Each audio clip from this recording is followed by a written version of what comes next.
How capable is the human body of returning to homeostasis with the presence of a disease? There is a difference between curable, treatable, and full decompensation. Think of it like gonorrhea, herpes, or prion disease. Yes, those were the best three I could come up with. No, I will not be taking questions. Diseases are interesting as there are two things happening at once.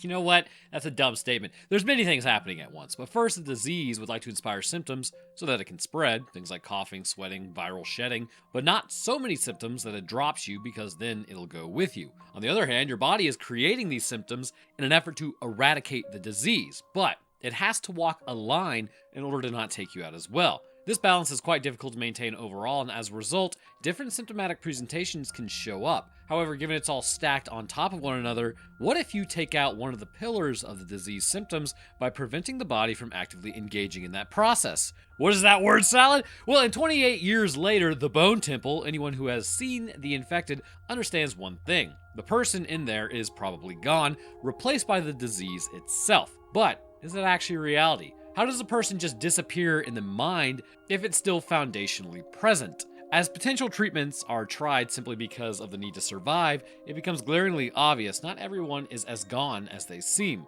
Much like how there are those who are outright resistant or immune to the disease, simply acting as carriers or maybe something else, it appears a treatment for the infected may exist as well. So in today's episode, let's discuss the alpha, exposure to the treatment itself, and how it may be possible to pull the infected out of what they are by utilizing their own immune system. Let's see what the good doctor's up to. Oh, great heavens! We kick off today's story going back to the wonderful world of 28 years later. We can only hope some guy in a crushed velvet suit doesn't turn out to be a total weirdo or anything, which, fun fact, the Jimmy guy is actually based on a chode in real life named Jimmy Savile, I think his name was.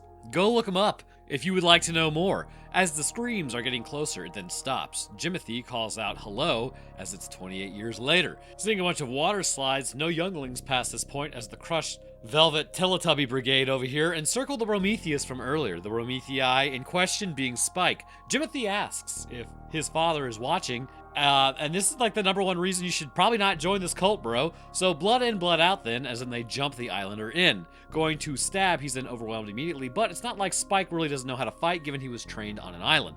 Yeah, the infected aren't the same as the uninfected though, so they're a bit quicker it seems. Telling him to take his knife, he then goes for it as he pantses the other dude and then stabs him in the leg. Oh man, the guy boasts about how he could do this all day, which, being stabbed in the leg, I don't care how cultish you are, that's going to be incredibly painful. But then he goes to pull out the knife, and there is something known as the femoral triangle in this area, where like major veins and arteries are really, really close to the surface near the groin. However, a knife going in is just going to pierce a leg anyhow, from what we were seeing. Pulling the blade, the femoral artery clearly has been sliced as it starts releasing the juice as he starts bleeding out. Given Spike has won, nobody makes any attempt whatsoever to actually assist the other guy. As he falls, Jimothy comes up asking what he's getting, as then he's like, oh, are you getting sleepy? Are you getting angry? That's a lot of blood loss pretty quickly, so I'm gonna go with sleepy for sure. He then falls back and meets his end as everyone looks at him. Yep, well, that's the end of that guy. Walking up on Spike, Jimothy then gives him the name Jimmy. Everyone is Jimmy. You, me, she, it, Jimmy. Taking off Jimmy's wig. My God, he's bald. This episode is sponsored by Keefs. She kissed his receding hairline and said, will you stop for me? Let's see, where was I? Yes. So Spike then takes Jimmy's wig as they all head out to squat up on some of the infected, as Blue Velvet then takes one out running at them. Interesting concept, remove all personal metrics, replace them with Jim Jim over here, and then you got yourself a cult as we get the Bone Temple flash up on screen. Going over to a deer, a man in the woods is hunting with a bow. Big Bertha comes out running at him as then he takes off running. And Alpha approaches him, looking at his face as he sees it then twists into a horrific visage. Very interesting, as then he pulls off the dude's head. We will definitely have to talk about the occipital lobe being afflicted later, but as the good doctor finds a woman on the train, he starts dragging her back. Meanwhile, the Alpha has broken into his mana lantern over here and is eating some brains as he then starts, I think, to hear the doctor walk along. Not sure yet. No, wait, no, he does. Seeing him across the tall grass, he then goes to go after him, as then he gets darted, but he's starting to connect that the doctor darts him again, and then he will be subdued, which is also fairly interesting.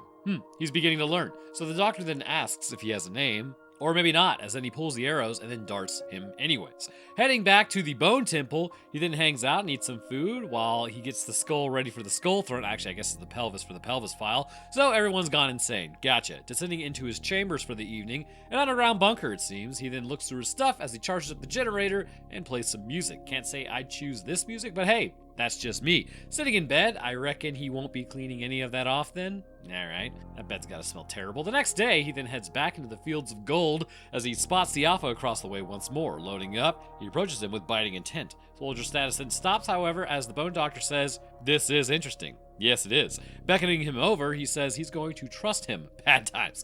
It appears as though he wants to make a trade with him. The Alpha has shown up in a dealer situation here, as the Doctor then tranks him. Bro just likes the juice, apparently. So reaching out to Swolger status, he then sits with the Doctor, literally just hanging out. Literally. That I didn't need to see any of this. He has no idea if he understands him or not, as the Doctor says he does not mean him any harm. He wants the Alpha to speak anything. If he can, then that means the infection simply clouds the mind, it doesn't replace it. Which is a pretty strange concept, but I've been kind of thinking that from the drop. The amygdala is clearly sent in hyperdrive with the frontal lobe completely checking out. I'm also going to add in the limbic system is disrupted. However, with this administering of the medication, as we will call it, this clearly would cause the brain to enter an altered state. So much like the infection causing an altered state, so too does the medication bring it back to a different altered state, which is, I believe, adjacent to the standard functioning of the human brain. And it's quite, I don't know, the science portion is going to be pretty interesting, I think. But as the Alpha sits there, absolutely lost in the sauce at the worst camera angle imaginable, the Doctor continues to talk to him as the juice begins to wear off. The Doctor then wakes up later. Why would you sleep near that thing? As his head is still attached to his body. So the Alpha Chad did not take him out even though he knew he was there. Bro, he just didn't want to take out his dealer. Anyways, heading back to the bunker, the Alpha then begins showing up with gifts just to hang out with the Doc. Actually, then dancing with the Alpha later. So as the days pass, it's a dangerous world out there. People are hunting to survive as they must do this to, live, as a snarling can be heard in the distance. Going to hide, one person then moves through with a broken foot. One guy goes to handle the issue, but he misses the face entirely and stabs the shoulder. Not sure how you messed that up. Good thinking though, bro. Approach that and let them know you're there. Why not? Another appears as then he goes to run off, saying wait to everybody else. No shot, brother. Like being stuck on Oshune or whatever the God it's called, I don't know, on Super Hell Dive. It's a run and gun. If you get left behind and surrounded, well, then just throw a 500 kg at your feet. Did he tell I've been playing a lot of Helldivers 2 lately? It's been slightly replaced by Resident Evil Requiem until I finish that up. That game is awesome. Getting to a fence, they then close it up and then take off to a small homestead. George reports that they have a guest as, oh god, Jimmy and his gang are here. Eating all their food, I guess they're just an absolute menace to everyone here, but Jimothy then talks about the Teletubbies as he requests Jimmy do the dance. Everyone laughs at it as this seems like a strange situation. Redhead then asks what they are doing there, as Jimothy says he's enjoying the hospitality of the simple folk around here. She tells Jimothy and the Jimmies they are not welcome at this house. Jimothy introduces the Jimmies as he says they are all Jimmy. He says they will leave, but he needs to take them all out first, as one guy then throws a pot of boiling water at them, with the redhead escaping and running off. See, why throw it? Why not dump it on Jimothy's head? He's clearly the leader, and then you just smash his head in with the pot. Like, come on. You just alerted everybody with hot water that you're not starting your attack. Anyways, a few seconds later, the Jimmies then walk out as another Jimmy gives chase. Taking the family, the red suit Jimmy then slices the throat of the infected, coming at her, and makes her way to the Bone Temple. Heading over to the aforementioned Bone Temple, we're now with the Doctor and the Alpha, as the Alpha is high as all get out,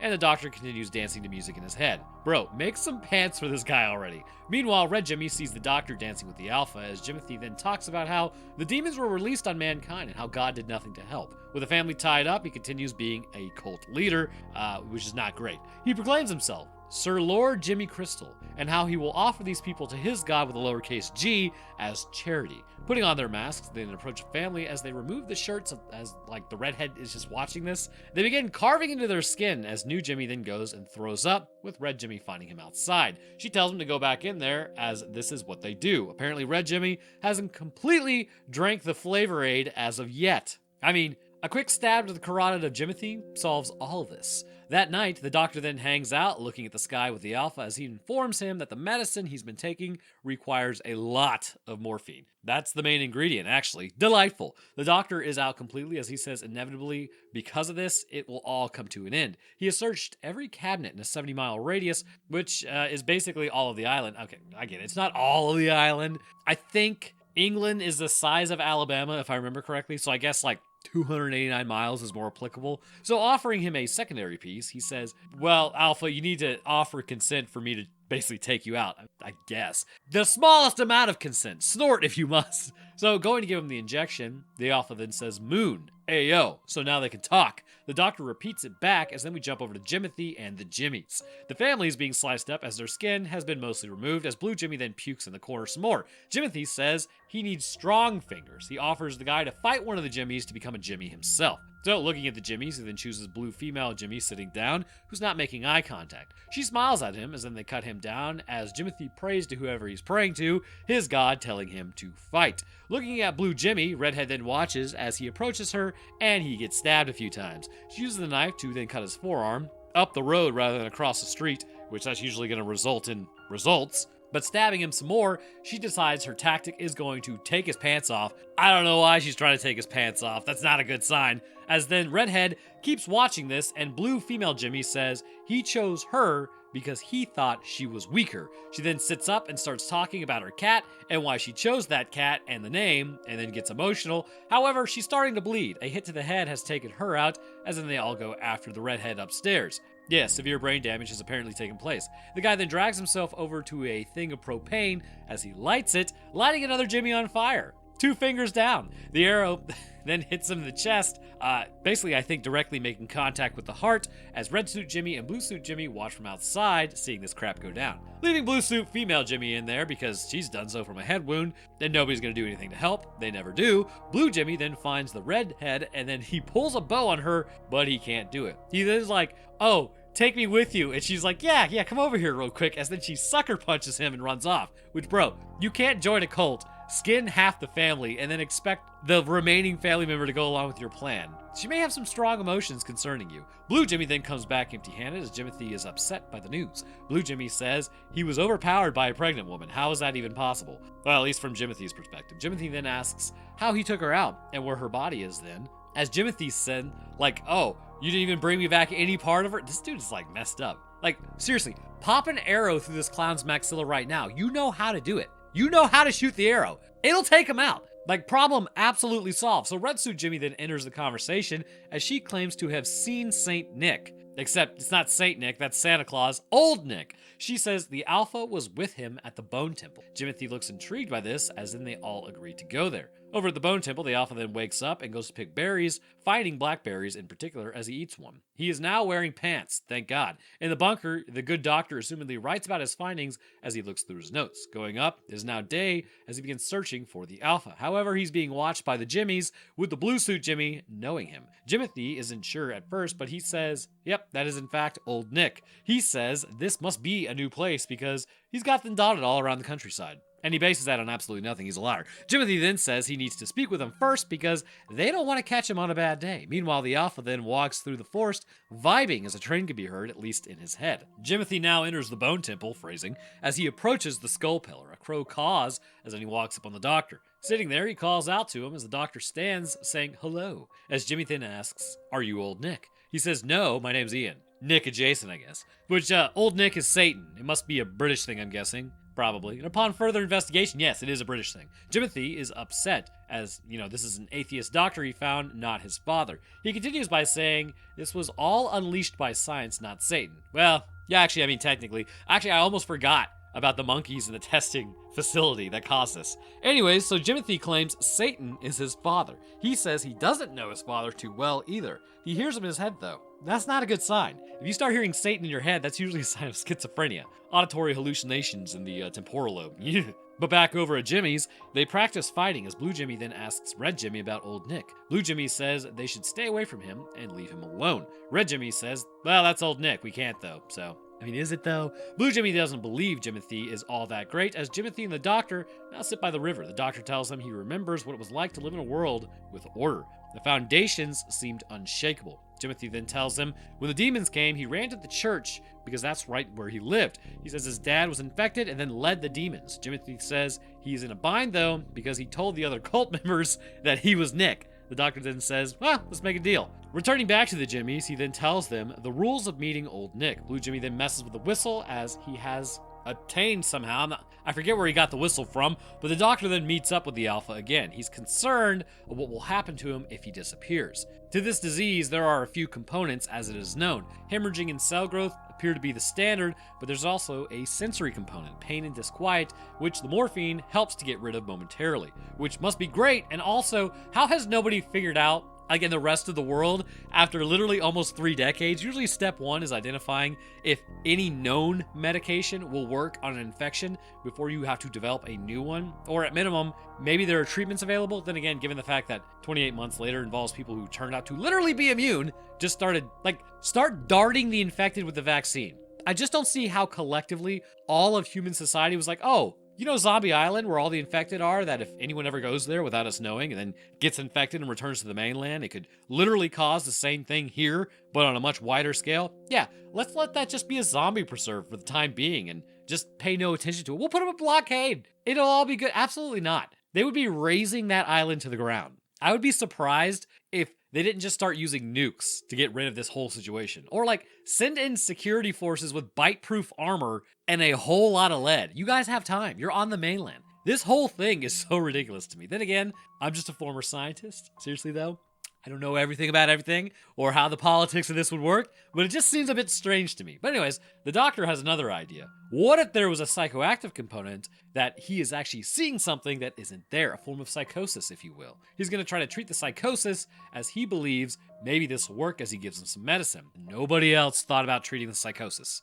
Okay, so back over to the Jimmys, Blue Jimmy then gets up to head out because he doesn't want to play anymore, you guys. Heading into the woods, the infected then launch their attack as Jimmy knocks the dude down and stabs him a bunch of times before another Jimmy launches his attack. Jimmy on Jimmy violence. He's upset as that Jimmy was his best friend, and in honor of his passing, he wants to take out this Jimmy, as then another Jimmy launches her attack and takes out Jimmy. This whole cult is falling apart. Returning back to Jimothy, they then report the other Jimmy tried to escape as Jimothy just mad dogs her. He's like, that's not what happened. And she's like, yeah, it is. And he's like, oh, okay.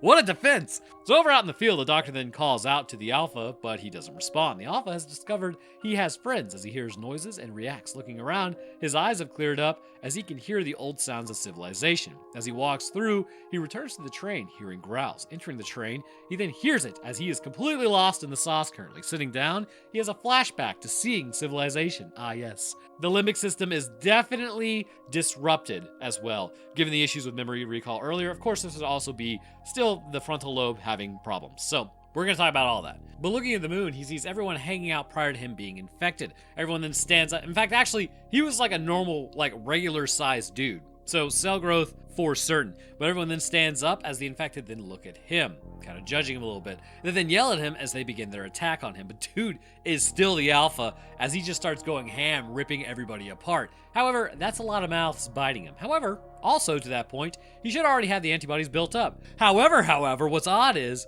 what mechanisms are they using to identify? I would have to suspect, given what the Alpha saw on the regular human as he pulled off his head, perhaps the hemorrhaging of the eyes, turning them red, is identified by the infected. It's sort of like why gorillas won't attack you if they see the whites of your eyes, but if you look at them in the eye, they get upset. But with it gone, the infected will turn on him. Or perhaps it's maybe a scent-based thing. But even still, couldn't we just design contacts to mimic the infection? Or you could just rub, I think, the infected blood all over you. Yeah, that should do the same thing. And it's like camouflage. Anyways, so the doctor now begins getting his medicine ready as he messes with the skull tower and then starts creating stuff. For what purpose? Not sure yet. The Jimmys now arrive at the Bone Temple as they approach. Putting on their masks, the speakers start up as the doctor approaches, dressed as Satan, due to the deal he made with Jimothy. Some Iron Maiden starts playing, nice, specifically Number of the Beast, which is a great choice for this entire event. As he lights up the Bone Temple, he hits them all with the psychedelics in the face, and as he does, the Alpha has emerged from the train, absolutely just covered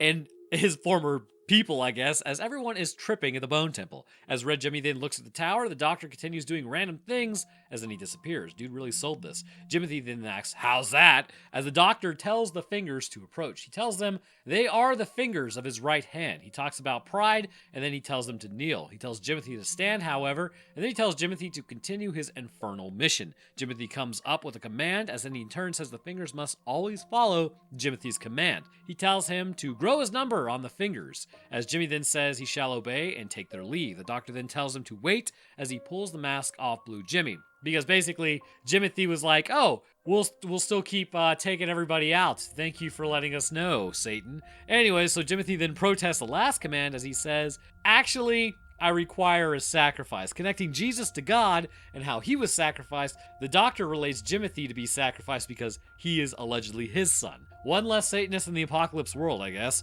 So Red Jimmy then approaches Jimothy with a knife, so now it becomes about who can convince who, as Jimothy then stabs the Doctor. Jimothy says he's the devil himself, as Red Jimmy then stabs another Jimmy, and then cuts up the other, and then goes to attack as Blue Jimmy is basically just stabbing Jimothy. I'm getting confused by the amount of Jimmys I'm talking about. And with that, Red Jimmy takes out Jimothy. Having been stabbed, the Doctor is done so, as Blue Jimmy then kneels down next to him. Red Jimmy says he put on a good show and how the Doctor isn't going to survive. The Doctor says Blue Jimmy has suffered enough, as Jimothy groans in pain. It appears as though they have strung him up, as Red Jimmy then says her name is Kelly, and Blue Jimmy shifts back into Spike mode. Meanwhile, Jimothy is then hung upside down in the way that he always wanted to be, fitting for a cult leader with a stab in his side. It mimics Jesus Christ, but the opposite, and he can't hear Satan in his head anymore, as then he looks out and sees the Alpha approaching. Same kind of religious symmetry, Father, why have you forsaken me, that sort of deal. That's basically happening to Jimmy, but Jimmy's going to hell. So saying he wants his mom, it's a little too late, man. He begins hallucinating as the Alpha approaches the Doctor. He says thank you, as he has been cured, seemingly as the Doctor then breathes out his last breath. Well, there goes the guy that figured out a possible treatment. Very nice. So the Alpha then goes and picks up the Doctor and then begins walking off without Jimothy, as Jimothy calls out to him, but he has been forsaken. But bro, this is what you wanted. He is then attacked by something. I mean, genuinely, I don't think Satan is going to be your best friend anyhow. Last I recall, he's not too big of a fan of humanity. The whole God choosing humans over angels thing kind of irked him.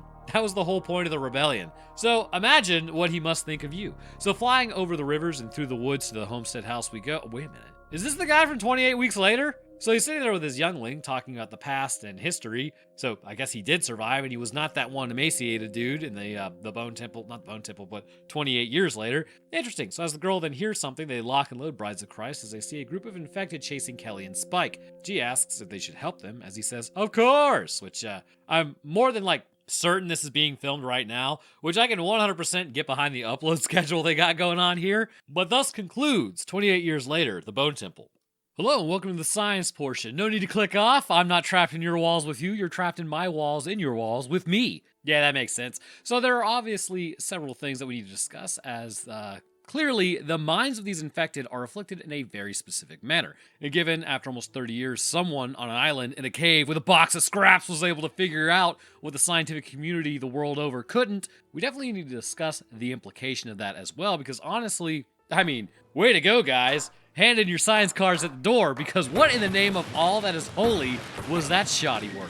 So, let's start from the beginning, shall we? We finally get to see what's going on in the minds of the infected, which is something I have wanted to see from the drop. And I'm not talking about how, oh, look at these brain scans, fellow Doctor who's about to become infected as well. I'm talking about the actual visual interpretation, which, as far as we know, has been seen nowhere prior. And this tracks perfectly with why the infected are more aggressive. As we see at the beginning, the Alpha is responding to not just the uninfected person, but actually to a visual hallucination. And believe it or not, the Alpha is afraid. The area of the brain, which this should be no shock to anyone out there, as I think I've covered this infection 4 times previously, but different areas of the infection, whether it be like the virus, the immune response, the progression of the disease, which, those are all different episodes, so you should probably go watch those if you're new here. And what's interesting is I never really intended to flesh out this infection to this level. It's just they keep coming out with more information. Where was I? Yes, okay, so the area of the brain that is pretty much going to be responsible. This is known as the amygdala,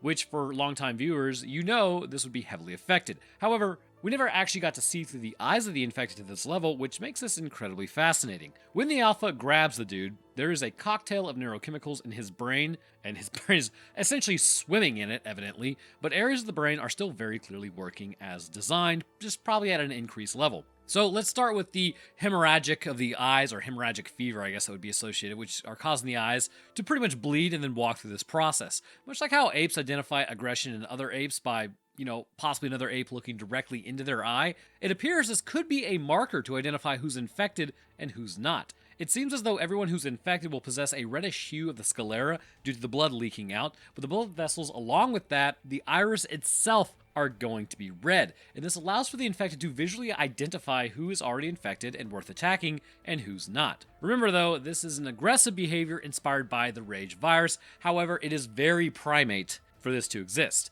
So in the eyes, those are an organ that are incredibly important in social situations. Someone looking at you in the eye can assert dominance, and someone looking away can actually relay submission. There are also neurodivergent behaviors, such as those inspired by autism, that can cause people to chronically avoid eye contact, but that is outside the sphere of standard social behavior as a result of its presence. Which, fun factoid for you, autism in mice was found to be reversible in brain tissues a few years back. Essentially, autism could be inspired by basically the dendritic portions of neurons not branching out as well as they should. You can kind of imagine as like a standard brain being a net-like type of situation with the neurons with billions of connections. In a brain with autism, the dendritic connections actually do not branch out as much, resulting in the brains being less interconnected. And this is typically inspired by specific genes, but by correcting those genes, the tissue in the mouse brain began branching out, looking for more connections, becoming more net-like rather than clumping together, which is seen in autistic mice. But back to the eyes. So these markers in the eyes themselves will allow for the infected to see who is infected and who is not. Trying to shield your eyes or avoid eye contact with the infected also is flagged as sus behavior in their brain, which they will try harder to see your eyes, which is why they end up getting so close, and then subsequently biting you. It is likely the circuitry of social interactions between humans is hijacked in order to confirm infection, which leads up to the next area afflicted. The occipital lobe now comes into play. Unconsciously, many behaviors based on sight already exist within you. The reality is we don't so much see reality, we just interpret reality through the fat and meat in our skulls. A beautiful sentiment, I know. Essentially, as we take in the world around us, our brains will fill in the missing pieces through visual shortcuts. These are quite important as it removes some of the stressors due to the processing limitations within the brain itself. Basically, in layman's terms, your brain uses these shortcuts because doing everything, every time, all the time is going to use up a lot of energy. And this giant hog in our skull, that didn't sound right. It hogs up energy and oxygen like 20%. That's why. Anywho, so my favorite example of this is what happens to me when I get migraines. Basically, faces disappear due to a blind spot if I look at someone directly. They look like Slender Man. Technically speaking, I cannot see anything about their facial features because my brain is not receiving information from that area of sight. As a result, it knows there's supposed to be something there, so it fills it in with skin, but no eyes, no nose, or no mouth. Quite hilarious and horrifying the first time that happened, actually, but that's when I learned synthetic B12, known as cyanocobalamin, actually causes me migraines because I lack, the MFTR gene, I believe it's called, or maybe I have the MFTR gene. Basically, I need methylcobalamin. My body can't process cyanocobalamin. It appears to possibly create a little bit of cyanide in my system, which then triggers inflammation and causes my brain to explode. Anyways, I'm 33 now, but McDonald's apparently does the same thing. Worst timeline ever. Now, when the brain interprets the world, this is sort of the issue when it comes to the rage virus, given the rage virus is actively altering human behavior. There are specific areas of the brain associated with facial recognition, and humans are fantastic at recognizing faces. One of the best, it's claimed, actually, by me, humanity number one. This actually results in sometimes that we actually apply faces to things that don't even have faces. Known as pareidolia, we will apply or overlay things that don't have faces, as I just said. I'm not sure why I said that twice, but we can't unsee it once we see it. Think of the face on Mars that turned out to be a bunch of rocks and shadows, stuff like that. Our brains are incredibly fine-tuned to recognize faces and form a direct link to the amygdala should a face be seen. Why, you may be asking? Because what sort of face is the person seeing? That's the biggest question. Is it a family member, a friend, an aggressor, a lion in the grass? Faces have meanings, and even faces of our own species cannot be outright regarded as friendly just because they're related to us. This is absolutely an ancient pathway in humanity, not in the sense that it's ancient and we don't need it anymore, but ancient in a way it's so ingrained in our biology, it's not even a question for our brains to utilize it. It just is. We do it without any effort, sort of like how you're manually breathing right now, and just prior, you were definitely not thinking about manually breathing. Also, you're manually blinking. Now, given the amygdala cannot see or interpret that visual information, it must rely on other areas of the brain to know if we should freak out or not when seeing a face. Fear and aggression stem from the amygdala and its firing. Have you ever had a sleep paralysis dream before? I always feel like Jonathan Frakes asking a question. You know, the guy from Beyond Belief, not a chance. Not this time. It's all fabricated. It's like when you black out at the bar. I'm stealing this meme. When you black out and people ask you about it, not a chance. Apart from being paralyzed in your own body, because that part sucks, what people report are hallucinations. You are essentially running on dream logic, but you are taking in visual information about your surroundings. And this is usually the point where a person will hallucinate like a demon, an alien, or some form of monster on their chest, in the room with them somewhere. Personally, my sleep paralysis demon would walk into the room with heavy footsteps, stand next to the bed, and then whisper in my ear. God, it was pretty terrible back in the day. Interestingly, he doesn't hang out anymore, and I'm not sure why. So regardless of missing your sleep paralysis demon, one area of the brain is also highly active during dreaming, but doesn't always inspire nightmares, and this is the amygdala. However, when you are stuck in sleep paralysis, it immediately takes over. And that's why nobody has any good sleep paralysis dreams. It's not like you're imagining a bunch of strippers in your room while Cherry Pie plays in the background. It's always some weird-looking creature, and you can thank your amygdala for its activation. And this has some pretty profound effects on behavior too. If you were able to move during this, it's very likely that you would lash out. You would be going absolutely goblin mode on it, but you can't because you are stuck thanks to your brainstem immobilizing you for sleep. Funnily enough, your heart rate will skyrocket as inspired by the brainstem, but that same brainstem won't let you move. The human brain is just absolutely stupid sometimes. But this is what we see here. Through the eyes of the alpha, the brain, specifically Brodmann areas 37, completely unrelated. I gotta break in here. I ordered a package the other day. Did you know there's a Humanville, Missouri, right? Like, I've said that in the past. Well, I saw an update. It's at Earth City, Missouri. Are we expected to believe that Missouri is a real place and not infested by aliens? What in the name of all that is holy is going on over there? Were they being intentionally weird on purpose? Is that just Missouri? Someone needs to check on Missouri. Okay. Anyways, Brodmann areas 37, which contains the fusiform gyrus, is specialized in identifying faces. Other areas around it help to add features and process expressions. This misfiring of this area specifically is why when the alpha sees the face, it warps and appears horrifying. It is a hallucination. This misfiring is clearly inspired by the virus itself and is intentional to its spreading. The aggression levels rising are a direct result because of what people are seeing and their perceptions. It's the age-old question of zombies, or like about zombies. Do they think they are normal and are fighting monsters that they see, which then turn out to be normal humans, but with a diminished mental capacity? Because if you take, for instance, the marker signal, the marker actually affects the human brain in dead space and causes people to attack other people because they think they're already fighting necromorphs. It's as seen when they first find it on Aegis 7, one of the dudes ends up taking out all his coworkers because he thinks he's fighting necromorphs. Is Isaac Clarke fighting necromorphs? Maybe. So in this case, this is exactly what is happening here. As the hallucination is applied to the face, this is the beginning step to inspire the rage seen momentarily. As the information is interpreted as danger, fear levels would actually rise. In males, this is most definitely going to inspire aggressive action. The same could be said for females as well, but males may inflict more damage, like tearing off a person's head. Now, to this end, it's important to understand that some areas of the brain must be overactivated and some must be diminished. If a person just saw a scary face and were afraid, yeah, they might become more aggressive, like somewhat, and fear would cause them to either flee or pick up some means of counterattack to the monster that they are seeing, but they would, likely try to talk, and they may even be screaming at the person. However, in the infected, we see this is not the case. Regressing back to a more primal state, they will grunt and yell, but not communicate what they are seeing or feeling. So really, they couldn't be communicated with, and they can't communicate to. Much like the misfirings in the brain around the Brodmann's area 37 to trick the amygdala, it's clear that speech and language recognition in these areas of the brain are intentionally disrupted as well, not because of some nefarious orchestration by the virus, but because it appears to be a neurotrophic in general sort of virus and disrupt standard neuron firing signals by flooding the brain with neurochemicals, so most communication will be lost in the noise. And this part, remember that, it's very important. The noise is the issue. Speaking and understanding others is a finely tuned process. In fact, even having just low blood sugar can affect how you speak and how you are able to hear others and interpret what they're saying. Broca's area near the frontal lobe is associated with speaking, whereas the Wernicke's area is actually quite near Brodmann's area 37, towards the occipital lobe,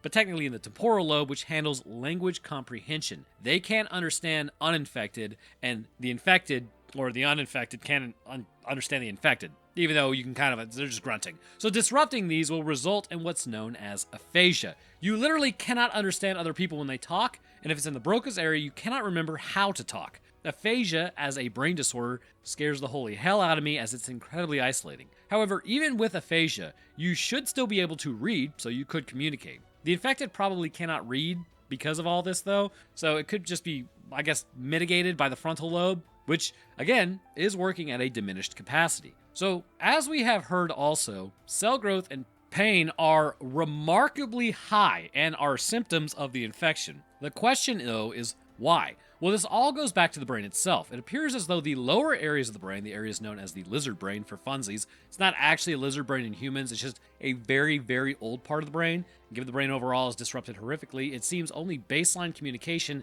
is taking place between the noise, as the endocrine system is horrifically altered, which also just the neurotransmitters in general are just going absolutely goblin mode. And this is what we were seeing with the alphas. It may be that they just had higher baseline for aggression, or maybe the pituitary gland was quite functional at the time of their infection, but the human growth hormone never turned off. As a result, the pituitary gland kept dumping HGH into the body, which has some pretty profound effects on our meat suits. There's a disease known as acromegaly. Basically, it is gigantism. Robert Wadlow, I believe, was like 8'11". He had it. So in those that have this happen, essentially the pituitary gland will be activated as normal and they will hit puberty, usually when they were in their teens, and then maybe something like a tumor will form at some point on the pituitary gland after they've already completed puberty, usually. Now, it could still happen earlier than that, in which case you have like 6-foot tall 8-year-olds, but as this happens, it can happen at any point. Their bodies will hit a second form of puberty. Their bones will begin growing again, nerves will stretch, muscles will build, and aggression actually goes absolutely crazy mode because of all the hormones the body's experiencing. Which, the funnest fact for everyone, why are the alphas packing so much heat? Well, given it's a second form of puberty, HGH will actually cause a man to continue growing in some cases. So, one positive outcome for all the lads out there, but the downside, however, is probably going to outweigh the positives depending on your views and if you're here for a long time versus a good time. Bones become more brittle, nerve damage mounts, pain increases in the entire body as everything is stretched out. Everything. So your skull physically changes and deforms. It's not a great time concerning that, and it appears while some may be more apt to produce this HGH in larger amounts, others may produce it in lower amounts as is standard with different bodies. So it seems many hormones are released during this time frame, and those that can keep up with the caloric demands by eating people or deer or anything else in the area, they will become alphas as they had the equation correct.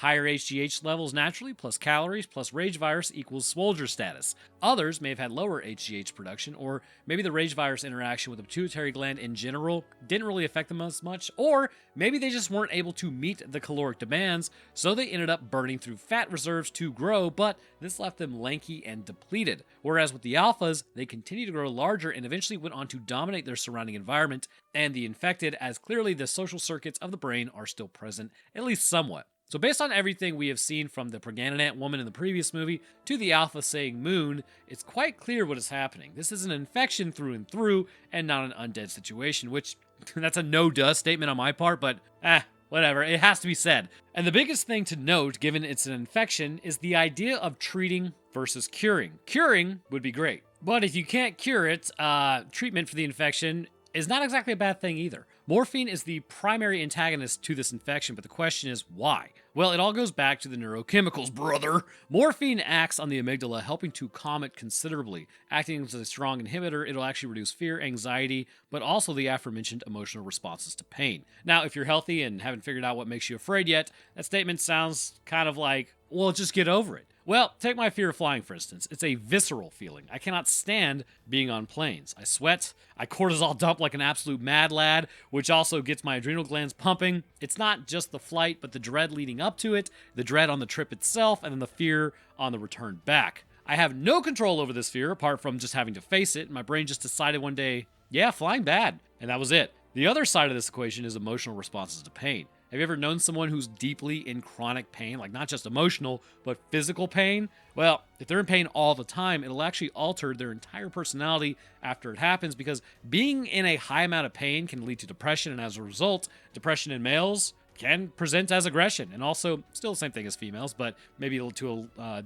less capacity, I guess. But chronic pain, which, well, not less capacity in the sense of they become aggressive. They could be equally aggressive as males. Possibly, female brains typically take a different route when in depression. It's sort of like, this is kind of a morbid situation, but it's sort of like, let's say a man versus a woman choosing to check out of the mortal coil. Men usually go for more pronounced and aggressive ways of doing it, whereas women will go for more kind of like, I guess, quieter ways. It's just how the human brain works. But typically, obviously there's outliers out there. But chronic pain, which the infected appear to be in, which is completely untreated, by the way, will also increase aggression levels towards others who are uninfected. The other side of this is the diminished capacity of the frontal lobe to monitor responses to the emotions brought on by the pain and the infection. So then, how does morphine work? First, it acts as a pain blocker, which foundationally is going to absolutely calm the infected down. By doing this, the person will experience no pain, allowing for their emotions inspired by that pain, even at a diminished thinking capacity, to calm and become less bitey.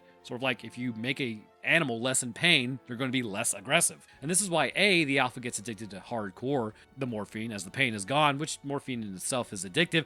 And 2, why he keeps showing back up. The dude just enjoys not being in pain, and also he likes morphine. Can't fault him for that. Well, not being in pain. Don't take morphine if you don't have to. But along with this, given it's an inhibitor and not exactly excitatory, it's clear the virus causes the brain to be flooded with neurochemicals. So by taking morphine day after day and hanging out with a good doctor, this allows for his brain to enter a prolonged state of neurochemical usage being decreased. From here, it's likely that the glymphatic system can actually get a foothold on the situation as it washes the brain and removes the lingering neurochemicals, allowing for proper signaling to take place in the synaptic gap. So what does this do exactly? Well, it appears that this is a response cycle. A response cycle is set forth by specific cells in order to fire in a repeating way that causes the desired effect. Some of the cycles need cells to stop. Some of them need them to fire. Did I say stop or stop? Stop. Some of them need them to fire. You can kind of think of it like, procreation, right? You're doing an act, I guess is the best way to put it, that is triggering these specific cells in larger and larger amounts to then enter a response cycle so that you can do what you need to do to continue the species. That is a response cycle. But some of these cycles, again, they need them to stop. So this virus appears to inspire this response cycle, building on itself from the initial point of infection. Sort of like once the light switch is switched on, the light stays on. The morphine acts as sort of a hand that flicks the light switch back off. Well, actually, you know what? I got one better. It's like throwing a brick into a dryer. The dryer is running normally. Everything is fine. It's drying. And then the brick is thrown at it, which throws it off balance and makes it kind of, not operate correctly, even though the dryer is still spinning. Taking out the brick allows it to restabilize. Here, the virus destabilizes the brain, making it fire. It will continue to do so until the virus's effects are removed, and then it can restabilize. Once it restabilizes, it stays restabilized. It appears as though, given your immune system after all this time, it would still be fighting like hell. It's possible that the response cycle, when disrupted, remains disrupted only if a certain threshold is reached. Essentially, again, it's like procreating. I don't know why I keep laughing. I think it's because I'm trying to find a word. Bust a nut. There you go. Once that response is reached, the situation's done, right? The response cycle then kind of calms back down. Ooh, another way, like when you're sitting there and your ear goes ee and it gets really loud for a second, you'll go deaf first, and things will get really quiet, and then it'll do that e noise, and then it'll taper off and you'll go back to normal. That is a response cycle, almost like a self-repeating signal that your brain actually has to quell, right? So what happens is, for some reason, some of the neurons in the brain start firing. Those kind of activate other ones. It's interpreted as an E noise. And then your brain's like, whoa, stop. And then it stops it, right? It puts, there's a rising and then the falling. That is the response cycle. So essentially, baseline neurological activity has to return back to normal. You can think of this virus as basically pushing your ears into the E noise, right? Except the brain doesn't know how to come back from that, so it's constantly stuck at that E noise, and it never goes back to normal, whereas morphine helps it go back to normal. The virus is obviously in the brain, and it has pushed the brain to an altered state where it could not exit this state due to all the miscommunications until morphine inhibited enough times to allow for the overload of neurotransmitters to wash out of the brain. This in turn lowered blood pressure, allowed the sclera to heal, at least the blood vessels anyways, and the frontal lobe to begin operating at a normal capacity because the noise was removed. Human growth hormone would then be switched off at this level, and pain signals may still persist somewhat, but the brain is more operational now that it has basically started to return to homeostasis. It is at this point the virus still very clearly has a foothold. You are infected. In those who were immune, their brains return to homeostasis naturally. In those who were infected, their brains cannot return unless jolted there by morphine exposure to disrupt the response cycle, replicating itself in the brain. The immune system doesn't just allow the virus also to run amok and cause the same issue the second time, more so because it appears like if the virus does enter the brain, which it regularly does, it would start to be destroyed. But again, it's important to remember that the brain and the body are still infected by this virus. Having more virus enter the neuron is not going to cause it to freak out again. So even coming back cognitively, they can still spread it through bodily fluids, which appears to be the main vector by which it travels. So a person who can reason can be told this and could maybe prevent the spread of the rage virus because now they know. All this is to say, the whole time, this could have literally been solved by morphine. And nobody knew this. Nobody thought to check. Nobody was administering this to someone convulsing on a table at the hospital. I suppose maybe some did, but they were overwhelmed. But even still, some doctor somewhere would have made this connection and applied it. But hey, that's just a theory. But anyhow, I want to thank you guys for watching. It was Morphine. Morphine. That was the treatment the whole time. Wild. If you did enjoy, then please leave a like and a comment as it helps the video out there. Otherwise, you're a huge nerd. I'll drop my Twitter, Discord, Instagram, Roanoke Tales link, and Patreon in the description. Also, we are, I think, like 1,500 subs away from getting Roanoke Tales to 300,000 subs. Dope. Thanks for the support. Anywho, speaking of patrons, I'd like to thank mine real quick. At the astronaut tier, we have Army. Join us.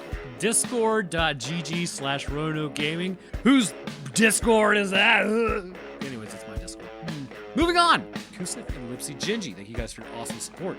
At the Astrophysicist tier, we have Death Dancer by Europe and Webitron Supreme. Thank you guys as well. At the Scientist tier, we have Frank Shaftcrank, Some Big Nerd, Metric System, Invictus Echo, Official Texan, The Homeless Guy on the Street, Jason, and Gina Elaine. Thank you guys as well. And the rest of my patrons, I really do appreciate y'all's support. You're absolute ballers. Thank you much. Cool stuff. Anyways, that's going to do it for me. I hope everyone enjoyed, and we'll see y'all in the next one.